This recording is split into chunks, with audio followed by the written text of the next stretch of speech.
Northern Ireland sees cloud and rain arrive during the morning, and as a result, frost-free here, but a damp start to the weekend. And that rain progressing into eastern and southern Scotland by the afternoon, as well as perhaps Cumbria and parts of North Wales. Away from there, we get the sunny spells, and it's a warmer day because of the change in wind direction, certainly for the east coast. We're up at 16, 17, perhaps even 18 Celsius. But a cooler day to come for the north of the UK because of those outbreaks of rain. Heavy at times over western hills and coasts. It sinks south during Saturday night, pushing into much of England and Wales away from the southeast. And it clears up across northern Scotland, just a few showers remaining here. But because of the extensive cloud by this stage, it's a milder start to Sunday compared to Saturday. But it's a grey and damp start for many, particularly much of England and Wales away from the southeast. We'll see those spells of rain continuing through Sunday. By Bank Holiday Monday, brighter skies arrive, but the rain turns more showery, so scattered showers for many. It will feel a little warmer, highs of 16 Celsius.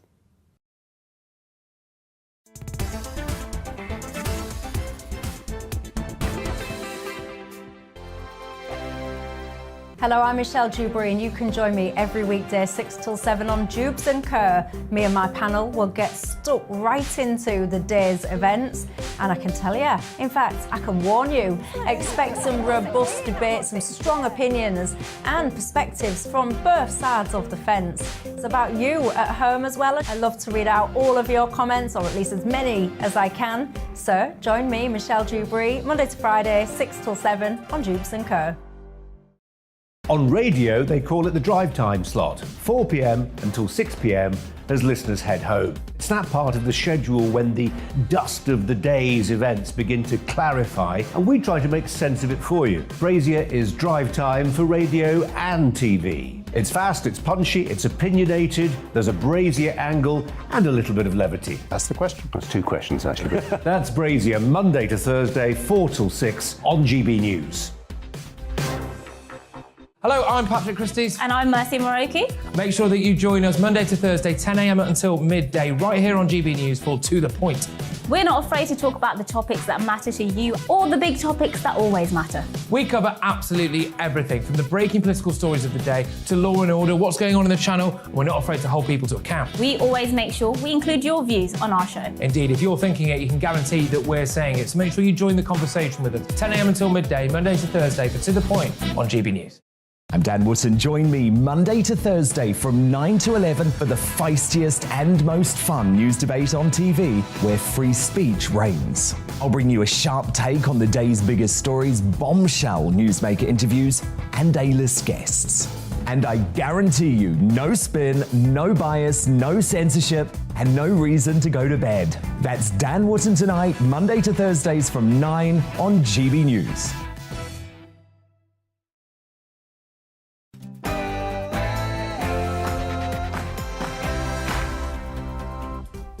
Hello there, it's 6 o'clock. I'm Michelle Dewberry, and this is Dewbs and Co, the show where we'll get into some of the stories that have got you talking today.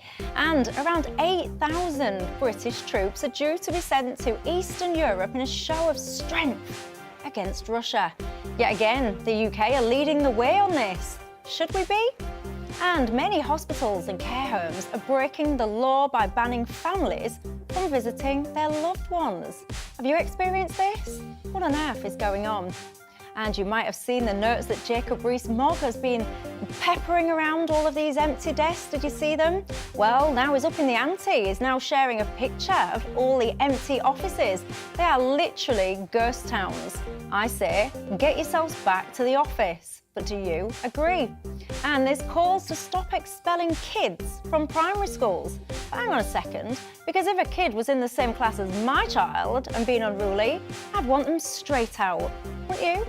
We'll have all that to come, but first, the latest news headlines.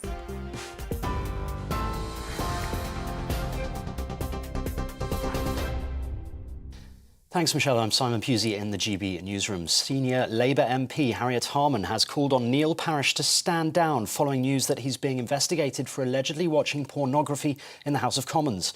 A spokeswoman for the Tory Chief Whip confirmed he's had the Conservative Whip suspended pending the outcome of that investigation. Neil Parish said he'll continue to perform his duties as MP. He's been reported himself to the Parliamentary Commissioner for Standards. Mr Parish was on GB News 2 days ago. This is what he told us about the incident then. I think the Whip's office will do a thorough investigation and we will wait and see that result. And I think, from that, then the decision will have to be made what action to be taken. The former Wimbledon champion Boris Becker has been sentenced to 2 years and 6 months in prison after being found guilty of flouting the terms of his 2017 bankruptcy. The former world #1 tennis player was accused of hiding £2.5 million worth of assets and loans to avoid paying his debts. GB News reporter Ellie Costello, who's been at Southern Crown Court, says the judge had taken into account his previous conviction for tax evasion in Germany in 2002. Said he did not heed the warning that had been given to him in that suspended sentence that was imposed. She said that he had lost his career and his reputation and his properties as a result of the bankruptcy, but she had not seen any remorse or guilt and no humility, and therefore she was handing down a prison sentence of 2 years and 6 months, half of which he will serve inside. He then could be released from custody. And wearing his Wimbledon tie, the 6-time Grand Slam champion Boris Becker was then led out by security to serve at least 15 months in prison. Ellie Costello there at Southwark Crown Court. 2 British charity workers reportedly captured by the Russian military in Ukraine have been named as Paul Urey and Dylan Healy. It's understood the volunteers were detained earlier this week at a checkpoint in the south of the country. The 2 men, both civilians, were working as part of a joint humanitarian project helping evacuation efforts. The reports haven't yet been independently verified. On Wednesday evening, I got a call and messages from contacts of theirs back in England saying that they are missing, and we believe we know where they are and that they've been taken by Russians. We have had contact with the lady that they were evacuating south of Zaporozhye, and we've had a statement from her to say actually 3 hours after they're supposed to get there on Monday that the Russian soldiers were interrogating her and her family about these 2 British guys that they picked up. Meanwhile, the UK is sending experts to Ukraine to help investigate any potential Russian war crimes. The Foreign Secretary's announcement follows the death of a British military veteran in Ukraine this week. Liz Truss says a team of investigators will arrive in neighbouring Poland early next month with the aim to help prosecute Moscow. We want to see justice done for the people of Ukraine. We've seen appalling war crimes committed, the use of rape and sexual violence. We will be sending in a British evidence collecting team, working with the Ukrainian authorities, working with the ICC. We've been talking today about the urgency of making sure justice is done, and that also we call out rape as a use of weapon in war. The Labour leader has said it makes absolutely no difference whether Deputy Angela Rayner was present when he was pictured drinking beer during lockdown. Sir Keir Starmer says there's a stark contrast between the gathering in a Durham office in April last year and what he calls the rule-breaking in Downing Street that Boris Johnson has been fined for. Tory MPs have asked police to reconsider their decision not to investigate the event. The government is stepping up efforts to tackle supply shortages affecting hormone replacement therapy. Health Secretary Sajid Javid has appointed Madeleine McTurnan to lead a new HRT task force. The Department for Health and Social Care says she'll use her knowledge from the coronavirus vaccine rollout to help address the shortages. Dr Amos told GB News the government's surprised the demand for HRT is continuing to increase. I think they've been caught a bit unawares by how much the demand for HRT would continue to increase. I think they're expecting a continued increase, and then they'll be able to legislate for that moving forward. So hopefully it'll be sorted out later on this year. But as far as I'm experiencing, we haven't been hit too hard by the shortage, but I anticipate that we're going to have to just have those hard conversations with patients moving forward. TV, online and DAB Plus radio. This is GB News. Now it's back to Dewbs & Co.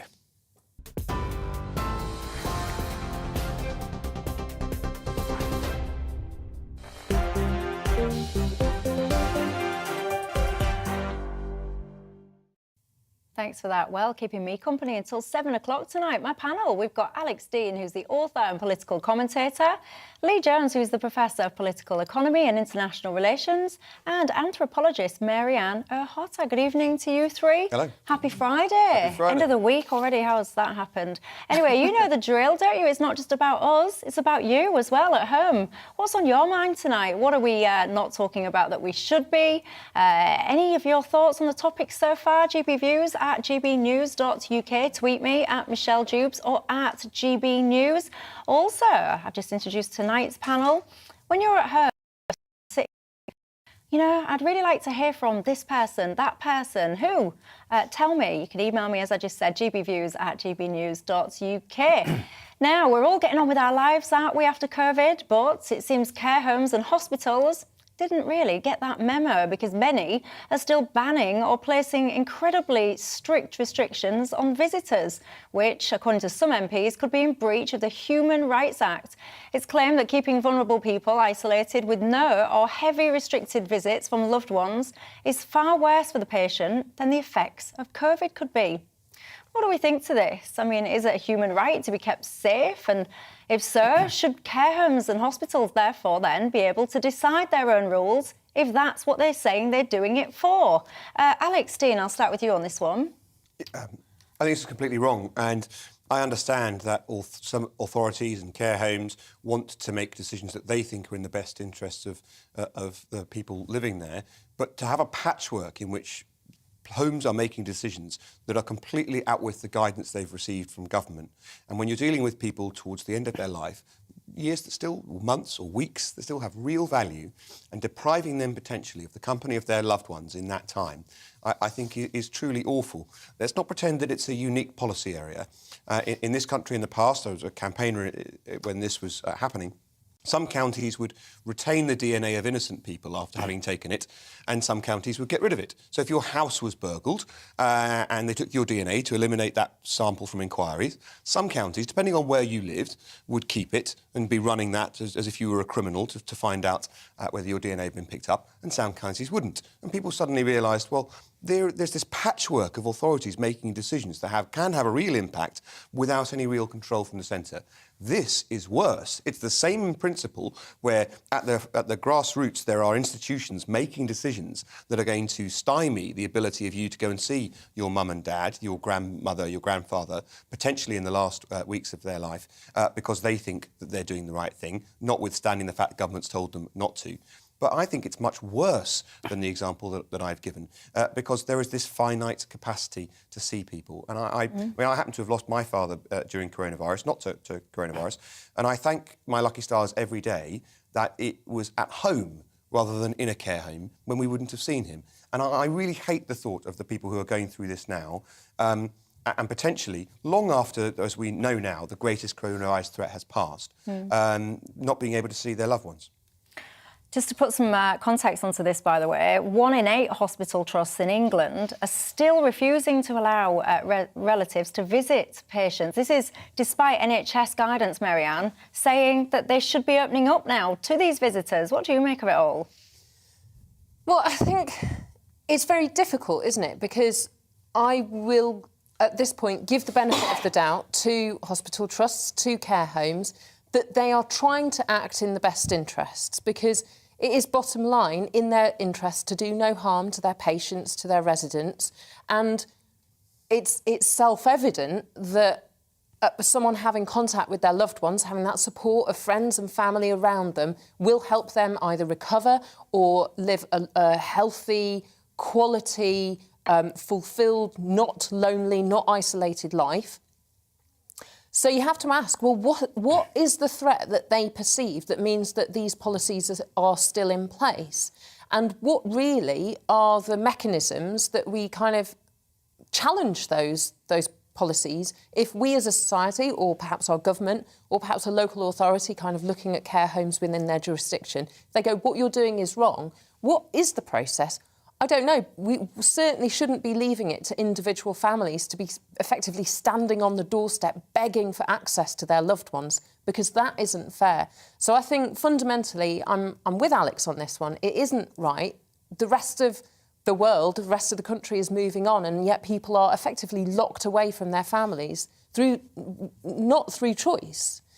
And it doesn't seem necessarily like the policies that are in place in these trusts, in these care homes, are in line with the perceived threat at the moment, unless we don't know something. Unless they know something we don't. Epidemiologists do. But Leah, I have a little sneaky suspicion about all this, and I grant you this, it's not a very scientific suspicion. I wonder if it's more to do with, you know, relatives. So say, for example, your mum, your dad, whoever, is in a care home and then contracts COVID and dies. I think that there'll be some families that would then look to sue the care home or the hospital and say, well, hang on a second, you didn't adequately protect my loved one from the risk of COVID. So I wonder if it's kind of organisations being overly cautious to protect themselves from that side of the fence. I mean, that could be the case. I'm not sure what the legal situation is. I mean, the government could create a legal exemption, right? So that would indemnify care homes against those kinds of legal suits, if that was actually the issue. I'm not sure what the issue is, but it seems to me we've never got the issue around hospitals and care homes right. We made massive mistakes right at the beginning by discharging many elderly people into care homes, leading to over 25,000 deaths in the first couple of months. And of course, in the first wave, up to 16% of COVID infections were acquired inside hospitals. We've got to remember that lockdown was never the right policy solution for a disease where about 85% of the population were not at high risk. But the proportion of the population that is at risk are overwhelmingly concentrated in places like care homes and also in hospitals. And there is a lot of infection acquired in those settings.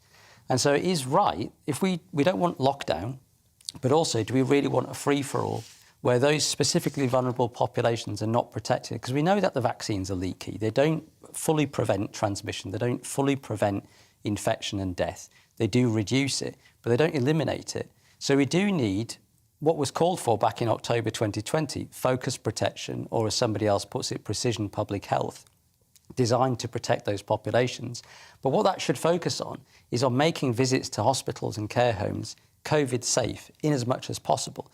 So not deny those people human contact, because that can be harmful or even cruel. Of course it can. But Kim... If it's harmful, the thing I miss in this discussion is older people and vulnerable people are still entitled to make their own choices and make evaluations about the risk they want to take on and to determine for themselves what is real quality of life. Might it be the duration, or might it be the time that they spend with their loved ones? And even if, in the ultimate final analysis, those things are in conflict, and you may find that there are some people at the outer extremity of their old age who say, I'm willing to take on the risk and I'm willing to see my loved ones, even if it might, you say, materially diminish the time I have left on Earth. Well, someone taking cancer treatment, and so they're massively immunosuppressed, but they go, hang on a minute, the clock is ticking, I want to spend that time with family, friends. But I don't want to send in a sterile bubble. The pushback to that would be that, and a little caveat here, I've spent a month in hospital during lockdown and I was denied a single solitary visitor.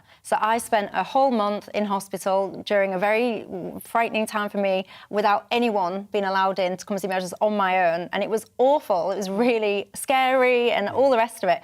And all I would say is, so I'm against this, by the way, I'm against all of these restrictions on visitors, but I guess to your point in terms of why don't we let the residents or patients make their own choices, well, that might be fine if patient A decides, you know what, I'm terminally ill, I want to see my family anyway, that's great. But what about Doris in the bed next to them? And that's why I've said that the focus needs to be on making these settings as safe and secure as possible through excellent biosecurity measures and the testing of visitors, for example. That will be a good way to provide access to visitors for some patients. And if you look at the amount of aid and assistance that's been directed to care homes, it's really pitiful when you consider the overall expenditure through lockdown policy. It's only about £250,000 per care home. So we've still got very poorly paid care home assistants moving between different sites. We haven't got adequate biosecurity. We still haven't got enough testing on demand. So the government really should have spent more resource making these settings as secure as possible to reduce the risk, not just to isolate people off. And it's always the easy solution is, oh, no visitors at all then. How about a more complex approach, which requires more resource? We've never got that right from the beginning of all this. Do you know what? Not to be, well, to be entirely cynical, but perhaps not incorrect, I think the reason that this story is in the press now is to deflect attention from the reports earlier this week saying that actually the government broke the law by discharging people who were COVID positive to basically go and decimate the rest of their care homes, because that people have blood on their hands because of that. And I think the other thing that we must not forget while discussing this is that COVID, like any other virulent disease, is a dynamic threat. We didn't know anything about COVID when it first appeared in the world in the early days of 2020. We thought it was contracted by surface contact, and everyone was wiping down their shopping. People were terrified of picking up a shopping trolley. Now we know that it's different. Now we know that certain groups of people are more at risk of that virus than others. We know the virus itself has changed. We know how to treat it when someone does contract it so that they're less likely to die, be ventilated and then die anyway. I certainly hope that you're wrong about this being party political in motivation, and I note that the MPs complaining about this differential in care home policy is a cross-party group of parliamentarians pointing out they think it's wrong. But I simply, accepting all the points that you guys have made, I simply make the point that we're now in this perverse situation where someone may or may not have, for example, been able to meet their grandchild before they died, depending on which care home they happened to be a resident in. That cannot be right. See, I've got not one, but two emails saying this same suggestion. And I wonder if there's something in it, because what they're saying is, in their view, hospitals and care homes have never wanted visitors. So this whole, you don't have visitors, it will make life so much easier for the staff, because let's face it, relatives can be a bit of a pain in the backside, can't they? We all want the best for our relatives, and we all like to tell the nurses and the doctors, etc., and the care workers how we feel things should be done. So interested to hear your thoughts on that. Kim says, well, most people in the homes should be taken care of by their families. So what I think Kim's kind of saying is, rather than complaining about not being able to access your family, why don't you bring them back to your home and look after them there? I guess, though, Kim, it depends on the severity of their needs, doesn't it? And also, whether or not your home is equipped for you to be able to do that. There's lots of sad stories coming in, by the way, that you're sharing with me about your experiences. I'll be reading some of those out when we come back from the break, actually. But there's lots of you that are kind of saying the same thing. Glenn says, Michelle, I'm tearing my hair out. I can't get access to my 88-year-old mother, except through a window. They call lockdown at the drop of a hat because it makes their jobs easier. See, I find that heartbreaking. Yeah. You can only see your 88-year-old mum through a window still.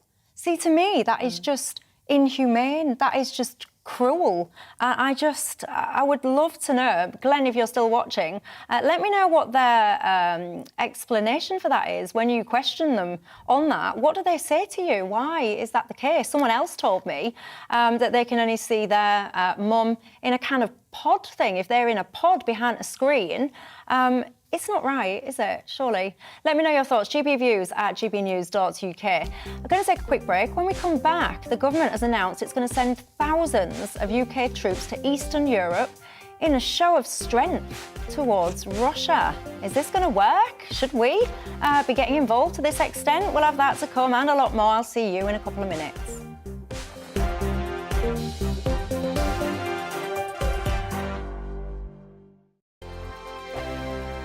Hello, I'm Michelle Dewberry, and you can join me every weekday 6 till 7 on Dewbs & Co. Me and my panel will get stuck right into the day's events, and I can tell you, in fact, I can warn you, expect some robust debates, some strong opinions and perspectives from both sides of the fence. It's about you at home as well. I love to read out all of your comments, or at least as many as I can.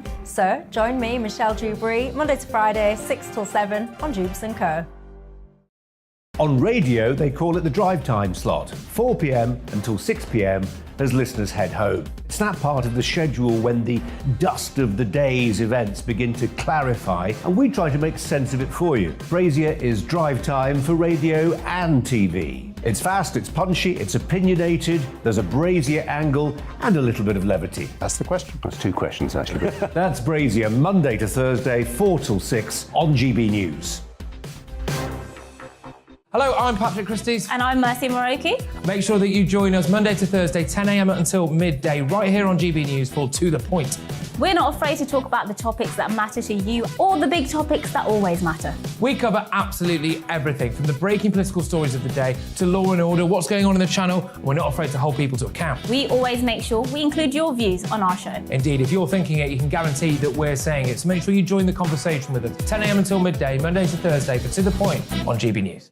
I'm Dan Wootton. Join me Monday to Thursday from 9 to 11 for the feistiest and most fun news debate on TV, where free speech reigns. I'll bring you a sharp take on the day's biggest stories, bombshell newsmaker interviews, and A-list guests. And I guarantee you, no spin, no bias, no censorship, and no reason to go to bed. That's Dan Wootton tonight, Monday to Thursdays from 9 on GB News.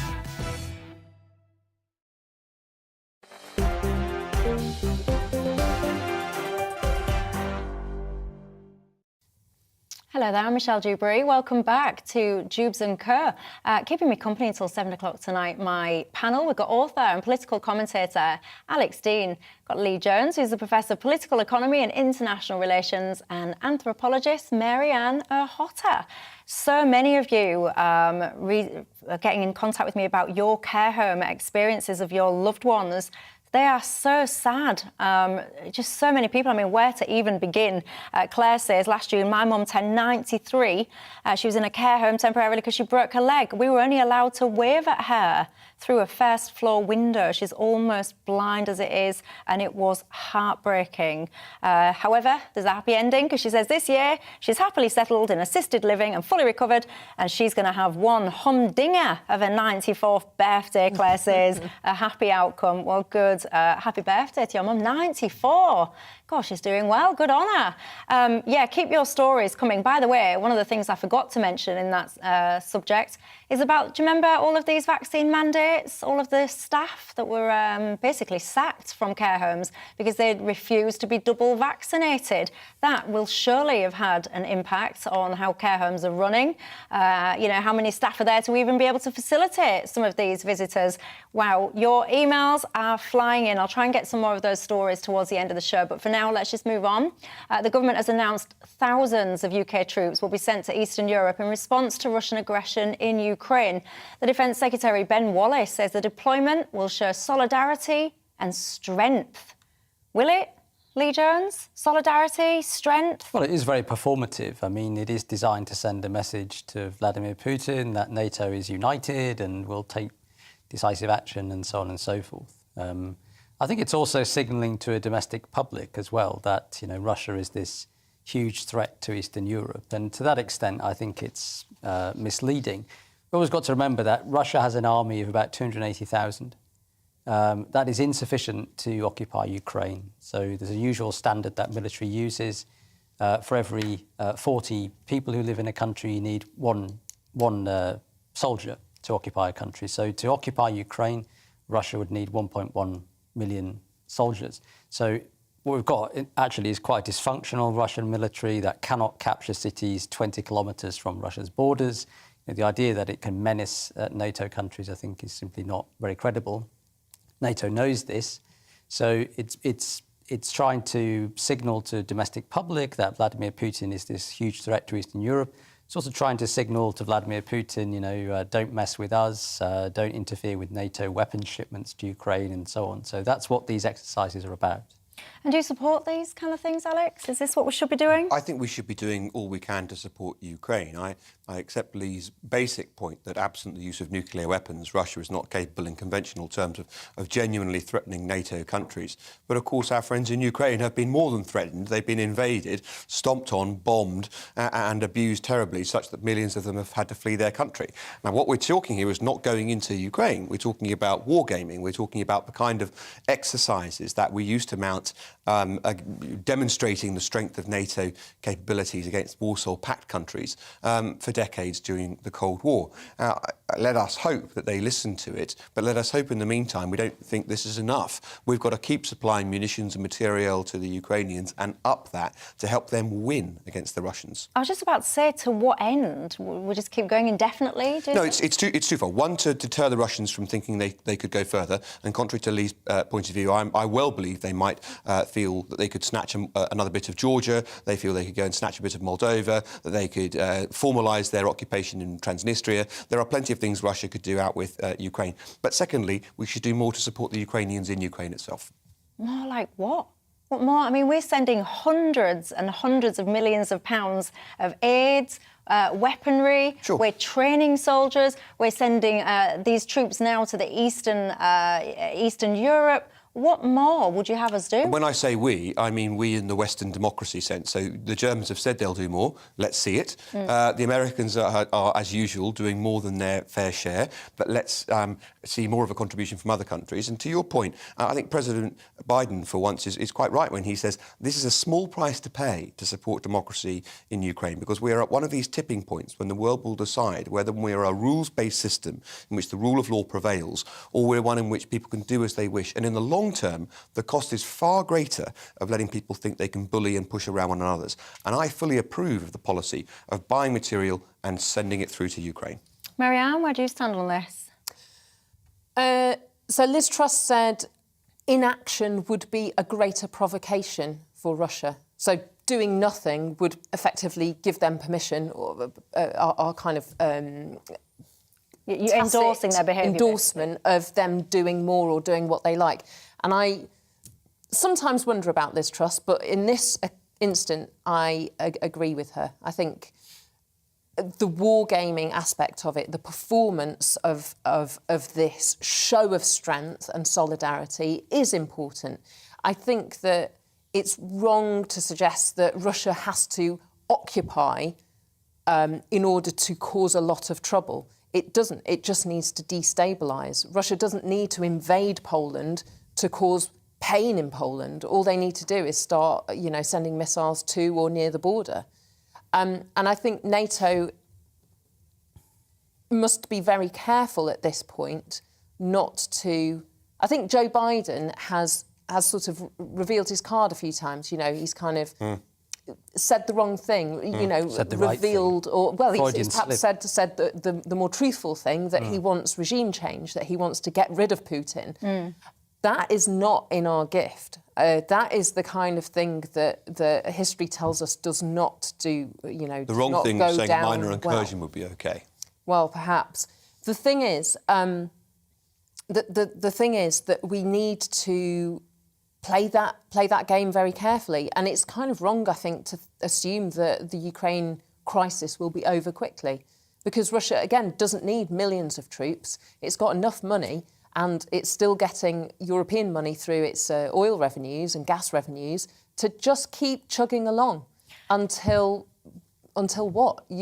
Most of Ukraine is on its knees. It doesn't need to be entirely depopulated. It doesn't need to be all speaking Russian for it to be effectively destroyed as a working nation state. Well, Lee was mentioned there, Liz Truss. She's been kind of saying things over the last few days. Essentially, I'm paraphrasing, but essentially, we're going to be involved until Russia get out of Ukraine. And I question, what does that actually mean? The Crimea situation, that's been way in existence since the last few months, that this conflict has been ongoing. So what does that actually mean? Does Liz Truss mean that Russia have now got to get out of Ukraine, including Crimea? Is that going to happen? Is that going to inflame things? John has just emailed in and said, Michelle, has our involvement helped or hindered? Are we making things worse? Are we prolonging it? What's your thoughts on all that? Well, I mean, there's no doubt that NATO involvement is prolonging the war because it has helped Ukraine to resist Russia. So if NATO hadn't been in Ukraine training and arming the Ukrainian armed forces and wasn't shipping weapons to Ukraine, Ukraine probably would have already been defeated. But obviously that's not particularly ideal either. So the problem is not so much that, it's more what is the agenda of the NATO powers, and is that the same agenda as the Ukrainian people? The Ukrainian people are fighting very bravely to repel a brutal invasion which is violating their national sovereignty. Now, is NATO interested in national sovereignty? I would suggest not. And if you think that NATO is committed to the cause of national sovereignty and international rules and so on, go talk to someone in Kosovo and Serbia, go talk to somebody in Libya or Iraq or Afghanistan. Right? This is not an organisation that is supportive of international sovereignty and the rules-based order, generally speaking. NATO's interest is in giving Russia a bloody nose, and that's been very clear. So we talked about Biden's so-called gaffes, where he's kind of let slip that what he really wants is Putin to be out of power. Liz Truss has said we're going to push Russia out of the whole of Ukraine. The US Defence Secretary has said we want to weaken Russia so it can never do anything like this again. So they have a much larger objective here. And if NATO is determined to pursue this war and keep it going until Russia is weakened or Putin is removed from power, then we're talking about a very long-term conflict. And NATO is clearly settling in for a very long-term conflict. You know, Biden is asking for $33 billion more US dollars, 20 billion of which is military assistance. The result of a prolonged kind of proxy-style conflict will be to totally destroy the Ukrainian people. We will have a Syria on the borders of Europe, and we'll be living with the consequences for decades to come. So that is the problem when you have a conflict that becomes so internationalised. It's really going to be devastating. Mary, did you want to go back? Well, I think the thing is, Ukraine will be decimated regardless. Even if NATO tomorrow, got together and agreed, OK, we're just going to pull back. We won't give them any more troops. We won't give them any more support. No more missiles. Just best of luck, Vladimir Zelensky, not the other one. And then Ukraine is defeated. Russia occupies Kiev. Ukrainians aren't going to be going back under those terms. They're going to be terrified. Of course they're not going back. Then you've just got a decimated population and the kind of pro-Russian Ukrainians, have more space to roam. It's still a disaster. I think the thing is, NATO's stated aims don't necessarily need to be entirely aligned with the Ukrainian peoples, because NATO is there to be a defensive treaty organisation of its member states.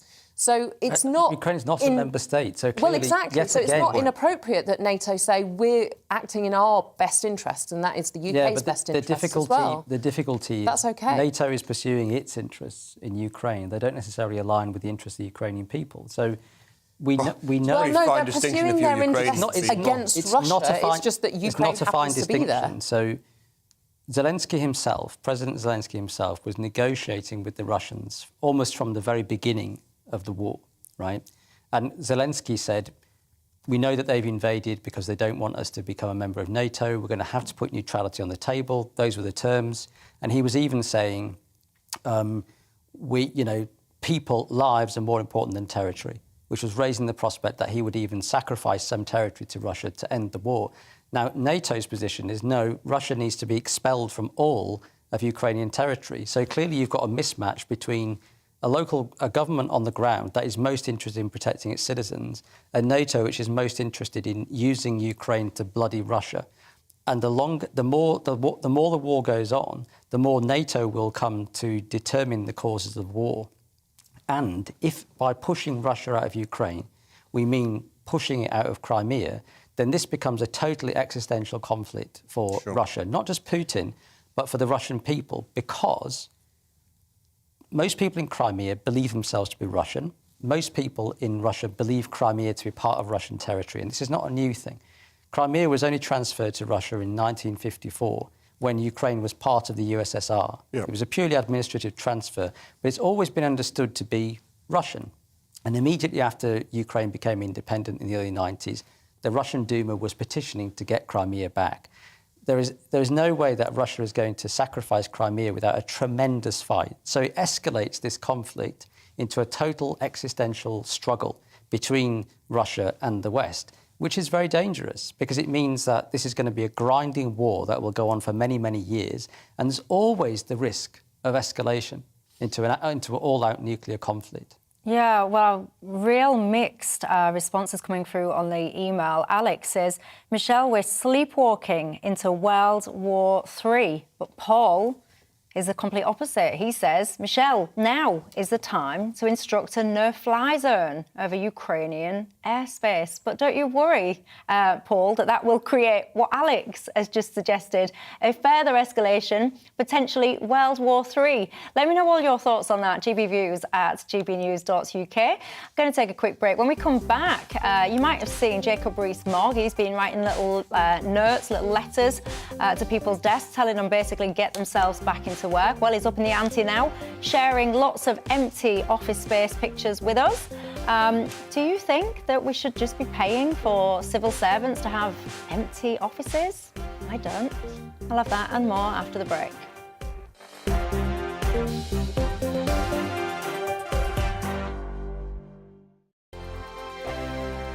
Hello, I'm Michelle Dewberry, and you can join me every weekday 6 till 7 on Dewbs and Kerr. Me and my panel will get stuck right into the day's events, and I can tell you, in fact, I can warn you, expect some robust debates, some strong opinions and perspectives from both sides of the fence. It's about you at home as well. I love to read out all of your comments, or at least as many as I can. So join me, Michelle Dewberry, Monday to Friday, 6 till 7 on Dewbs and Kerr.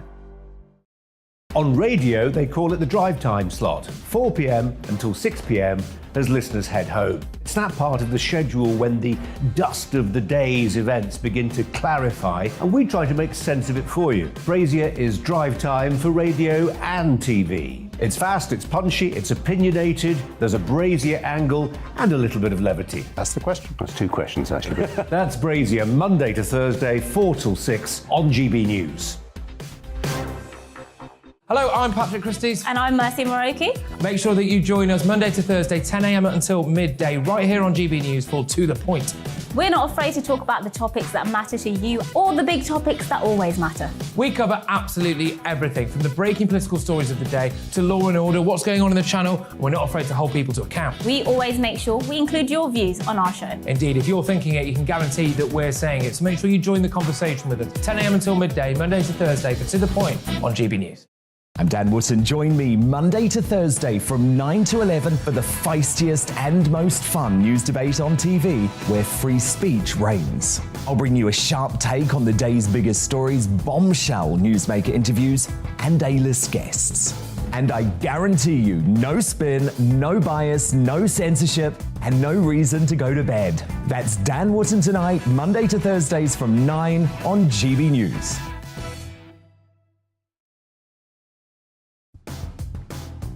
On Mark Dolan tonight, my Mark Meets guest is 80s pop sensation Sinita. We'll talk about fame, money and falling in love with Simon Cowell. On my panel, Olympics legend Lisa Mason. In the big question, is pornography harmless fun? We'll speak to adult entertainer Brooklyn Blue and Christian campaigner Andrea Williams.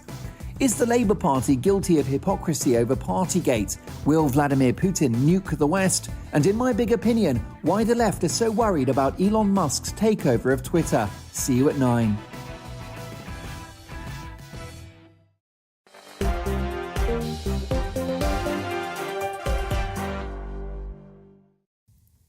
Hello there, welcome back to Dewbs and Kerr. Michelle Dewberry, keeping me company till 7. Alex Dean, who's a PR consultant, Lee Jones, Professor of Political Economy and International Relations, and Marianne O'Hotcha, who is an anthropologist.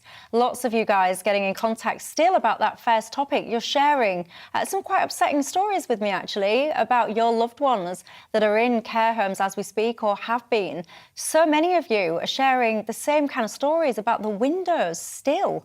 I mean, really? We're still having that happen. It seems anyway that people are only allowed to communicate with their loved ones through an open window. Catherine, though, said, hang on, Michelle, how about looking at it from the manager's point of view in the care homes? What about staffing levels if COVID enters the homes, especially at the start of COVID before the vaccines? People's relatives would really suffer if there weren't any staff there to look after them. Yeah, Catherine, I hear you, but, you know, at some point, people do have to be able to interact, because what is the point in keeping people alive if they're just existing as opposed to living? Anyway, keep your stories coming through and I'll read some more of them out. Andy, by the way, you emailed in about the last topic we were discussing, saying about Lee.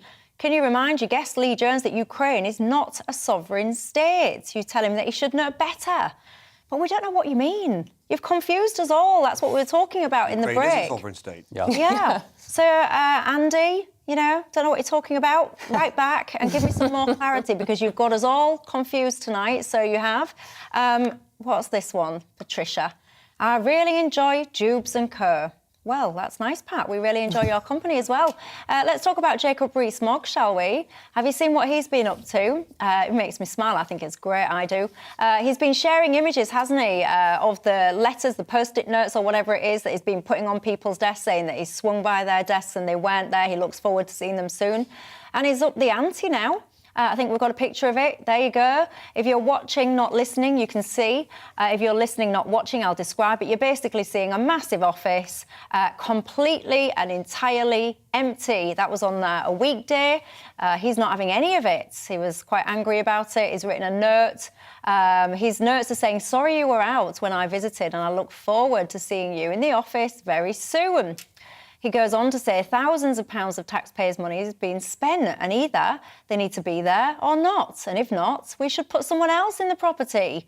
What do you think to that? He is in charge as well about efficiencies, isn't he? Trying to find government efficiencies. Alex, what do you think to this? I think he's right. And I think you only have to be one of the many people waiting for a driving licence or HGV licence or a passport renewal to appreciate the point. There are some things that certainly can't be done from home. And we've seen it is directly connected to this. The delay in getting a passport renewed, gone from 3 weeks to now 10 weeks, to now regularly missing that. So if you're watching this and you're planning to have a summer holiday and you need to get your passport renewed, you're already nip and tuck to getting a passport for a summer holiday. And we learned this week that the head of the agency running that she's been working from home, some 3 hours plus away from the office concerned. If you work more than 3 hours away from a job that needs you to be in there, seeing where the bottlenecks are and taking care of business, you might be giving some good advice. You might be a good advisor, but you're not running a business. You're not actually running it properly. I'm sorry. That's. I think that's right. Mary Ann doesn't. I can tell by it. I can hear your expressions. Such nonsense, Alex. It's such nonsense. OK, firstly, if you are running the whole of the UK passport agency, you don't need to be standing over someone who's filling in an administrative form, checking they're doing their job. Your job is strategic. It's much bigger. It covers departments and agencies and offices right across the UK. Whether that particular individual is working from home, or working from one of the many offices that are situated around the British Isles is neither here nor there. That she's doing a good job is the question. Now, that is a separate question to where she's doing her work. The picture that Jacob Rees-Mogg, with his snidey little notes for colleagues, is a picture of the Cabinet Office. I'm a taxpayer. I certainly care whether those people are doing their work or not. I don't think they're not in the office because they're down the pub or having an extended picnic in the park. They're doing their job just somewhere else. I appreciate you're an anthropologist. You've got a laptop in front of you. It doesn't mean you're not at home, Michelle. It doesn't mean you're not working. You're here working instead. She's in the studio. Yeah, I'm in the office. I appreciate that you're an anthropologist. It's just nonsense. I think, without meaning to, for me at least, you've put your finger on the problem. Because with the position you were taking about things being strategic, that's very suggestion that you no longer need to concern yourself with the details of an organisation. You no longer need to walk the halls. You no longer need to show staff that you are present with your leadership and that you care about their well-being, and that you're active in thinking about their future, and that you're leading and really visibly directing an organisation. That's the problem. You think strategy can be done from a laptop at home? No, absolutely not. But I think you're making an enormous assumption about someone else's working diary that you and I do not have any access to, and so we don't know at all. I don't think it's probably likely that that this individual is sitting at their desk from 8 a.m. to 5 p.m. or whatever and never leaves the house. I don't think that is the case. I don't think the ceiling fell down when everybody really was working from home, and actually it turns out that you can work flexibly, you can work collaboratively. Yes, you do need face-to-face interaction, but that's not the only thing. We don't need to wind the clock back to 1954 and throw away all the benefits and efficiencies. I mean, Jacob Rees-Mogg is the Minister for Government Efficiency. He should probably take a moment to think about the efficiency of not having to do a pointless commute to an office where you could actually sit down at your desk half an hour earlier and get on with your job. Well, Lee, Graham has just emailed in. He's not messing around. He says, sack 'em all and send the work abroad. Now, I think you've hit an interesting point there, Graham, because if indeed all of this work can be done remotely and everyone's saying, well, I can just be in front of my laptop and it's all the same, you've got to be careful what you wish for, Lee, because once some of these bosses cotton on that actually I can indeed operate seamlessly with a remote workforce, it won't take long for some of these bosses to sit there and think, well, hang on just a nanosecond, because I might as well reduce my wage bill. What am I paying remote workers in the UK X amount for when I could be paying remote workers in Timbuktu a fraction of the cost? Well, as a trade unionist, that was always one of my arguments against closing the universities. The primary argument was my work is essential. The work that I do with my students is essential, and we were harming students by locking down the campuses. And so I always argued we needed to reopen them. But a secondary argument was, what message are we sending? That our work is not essential and can be done remotely over Zoom. Well, why not outsource it to cheaper labour in India or the Philippines then, like a lot of back office stuff? So I think it's just very self-defeating for a lot of people to argue that the job can be done just as well from home. I think Rees-Mogg's approach is a little bit crude, because I do think that some work can be done just as well from home, but not all. And I think he makes a good point that, you know, if offices are empty, maybe they should be put to some other use. More broadly, I think there was a sense in which many people in public service retreated from the public during the pandemic. And I think that wasn't right. A lot of people were let down, for example, by social services, or let down by educators, educational institutions. And I think, broadly speaking, Rees-Mogg is right to try to get civil servants back into the office where they can communicate, where they can be monitored, and so on. I think the specific case about passports, maybe not, because 90% of passport office staff work outside of London anyway, so they're not going to be personally supervised. But as a general principle, I think COVID has become a kind of catch-all excuse for both the public and, importantly, the private sector for very poor levels of service. I mean, anybody that's tried to call up any kind of call centre, for example, whether it's public or private, will be told, oh, we're receiving much higher than usual call volumes. You know, you're going to have to wait 4 hours to get through. It's become a kind of catch-all excuse for poor performance and letting down the public. And I think Rees-Mogg is quite right to take a stand. The question is, he's the Minister for Efficiencies. Why is he having to go around and look? Well, that's not very efficient. Sure. But I think in this discussion, I think Marianne, who I think at least is further to the left than I am, is advocating a position which would have outcomes of which you would not approve. Because if you pursue this line that it's perfectly fine to work remotely and just basically dial in your work or send it in the end, first of all, you destroy the culture that grows when you come together and work together. But secondly, to the trade unionist point that Lee was espousing, if you reduce workers from Marianne that I know and Lee that I know from the office, and we spent that time together with the water cooler and we talked about their kids, and you're just dialing in for the meeting, going through the meeting, dialing off at the end.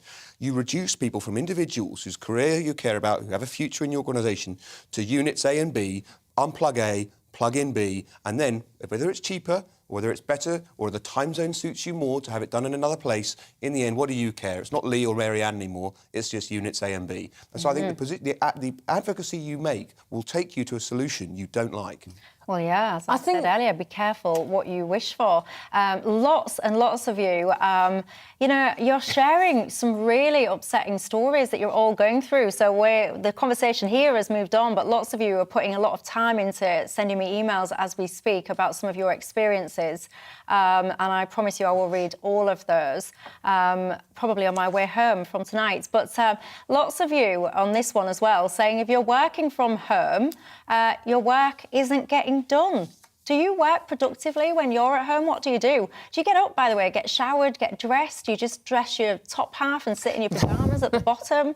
Sometimes I've often thought, because if you're listening, you don't know what I'm talking about rather than watching, but here you can't see my legs.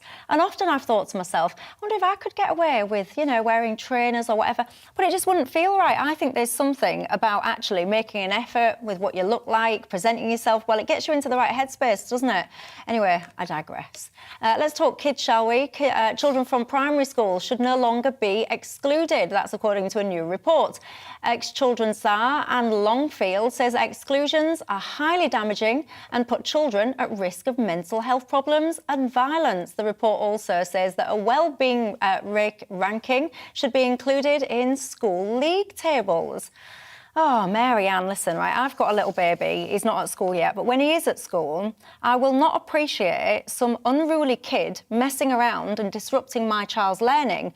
And if he was allowed to stay in the school, I'd be going into that school myself and insisting that the kid gets kicked out. So what's wrong with expelling children from primary schools? My question to you then is, if your child is the one who gets the parent phone call saying, little, I don't know your kid's name, but little so-and-so. Let's call him Johnny. Little Johnny, and you said, little Johnny's upset today, but you wish him the well for his school day, and then you get a phone call at 9:30 saying, little Johnny's just knocked a table over, you're going to have to come and get him. It's the third time that's happened this week, so sorry.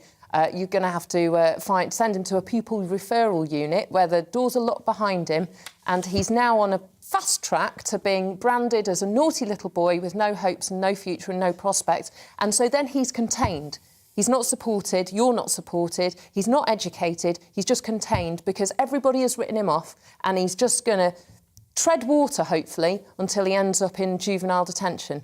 Is that actually what you would want for your kid? Because that is the reality for the children whose families are in this situation. And we are failing them, bottom line. My little Johnny would not be wandering around tossing tables over repeatedly, and if he was, he'd be worried about what would happen to him when he got home. But what if your little Johnny doesn't have, has a undiagnosed autism, for example, or another emotional or educational, psychological, behavioural, physical issue that hasn't been identified? What if, through no fault of your own, your family is going through some stuff?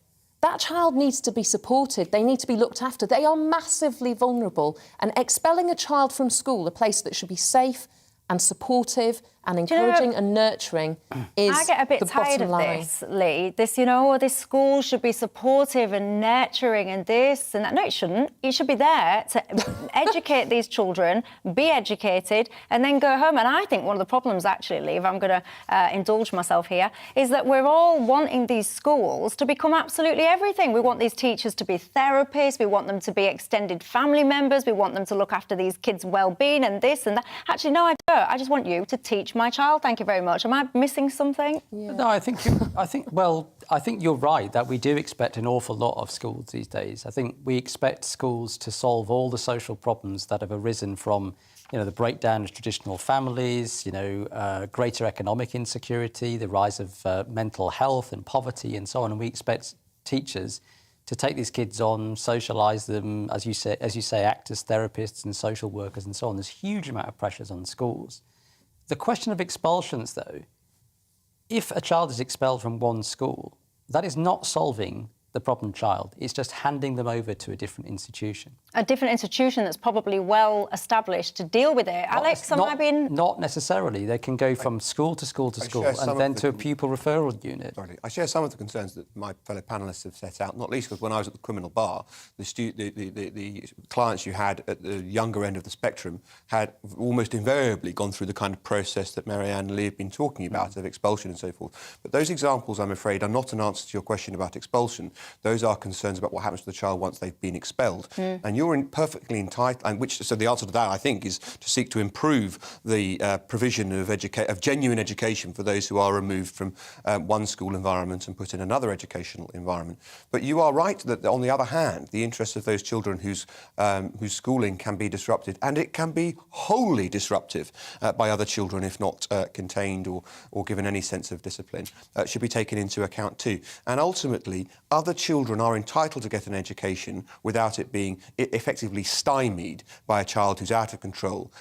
There is one more part to that, which is that the first school should have had a better disciplinary process in the first place. Because there's got to be, at least in the first instance, there's got to be grounds between child playing up and child being expelled. Indeed. And by the way, the average class size is about 27 in some of these primary schools. So, I just don't think it's fair on the other 26 if you've got one child misbehaving. But let me know your thoughts on that. Do you think that you should be able to expel primary school, so children from the age of 5 to 11. Lots of you guys are talking about working from home. Anthony says you should cut the London waiting if you work in London but live remotely. Tony, I've got to say, I completely agree with you on that one.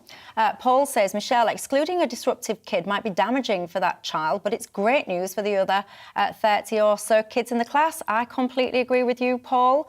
Again, that sentiment is coming through thick and fast. Dawn says, parents should have to earn up, face up to the fact that they've got a naughty kid, no matter who they are. Again, I've said it at the start and I'll repeat it again. Lots of you are sending in your stories. I can see how long your emails are. You're taking time to send your stories in. I appreciate it. And I'm so sorry for some of the horrible experiences that you've had and that are still having. Let's see what we can do to try and change some of these rules around visiting.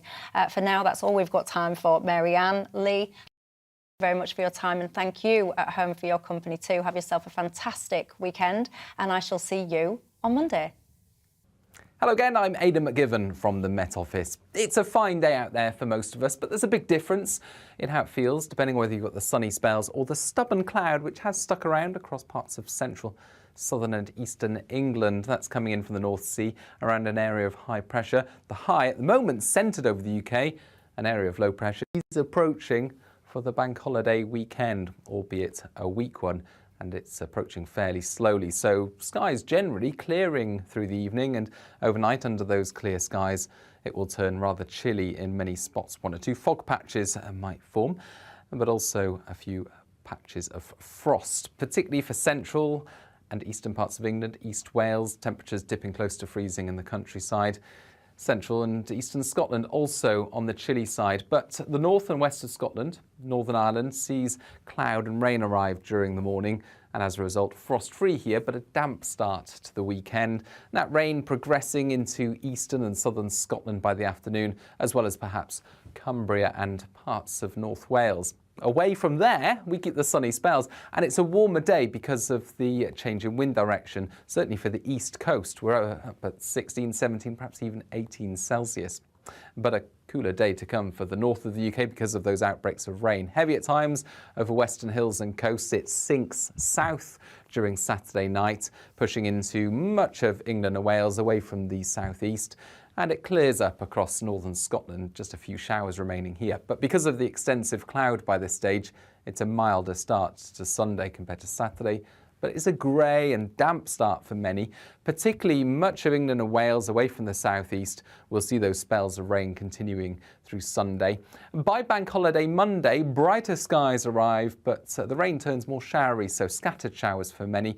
It will feel a little warmer, highs of 16 Celsius.